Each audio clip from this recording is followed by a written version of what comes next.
Jom jamah sikit. Hari kita jamah kat mana? Hari ni kita jamah di Rusim Thai Kitchen di Paradigm Mall. Wah, dia jamah makan apa kat sini? Adik jamah makan tom yum. Lepas tu ada Thai squid steam, ada ayam pandan, goreng macam-macam lah. Betul. Akak jamah suka dekorasi kat dalam kedai ni sebab dia macam bagi vibe yang estetik. Sambil tu makan dengan tenang kan? Betul. Walaupun kita dalam mall tapi kita berasa makan seperti di tepi pantai sebab ada pokok-pokok. Untuk tom yum dia kurang pedas. Adik jamah tambah dengan kuah steam ni kan. Baru dia balance lah rasa dia. Sebab adik jamah suka tom yum yang lebih ke arah pedas. Bila dah tambah tu sedap lah.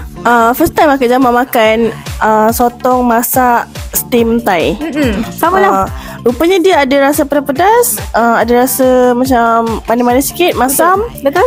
Dan sesuai lah kalau korang nak makan kombinasi dengan tom yum seafood tu. Macam mana rasa ayam pandan dia, adik jamah? Rasa ayam pandan dia, perapan ayam pandan tu adik jamah punya tekak ni rasa macam ke arah kari-kari. Dia macam rempah dia yang lain tu mungkin kurang. Tapi ayam dia dagingnya lembut. Oh, lepas tu Rusim Thai pun ada promo beli satu dan korang akan dapat 30% off untuk second signature dish. Lepas tu kalau korang nak dapat Thai milk tea secara percuma, korang tunjuk je video kaki jamah ni dekat cashier atau waiter. Confirm dapat. Wah, best ni dapat free. Ya. Untuk air dia pun akak jamah suka dengan air green tea tu sebab dia rasa pekat dan tak manis sangat. Ya. Dan kat sini juga ada macam-macam menu tau, macam goreng-goreng. Selain daripada tom yum pun ada juga kalau korang nak order. Slide je dekat dia punya buku menu. Betul. So korang jangan lupa datang dekat Rusim Thai sebab adik dah kat jamah approve.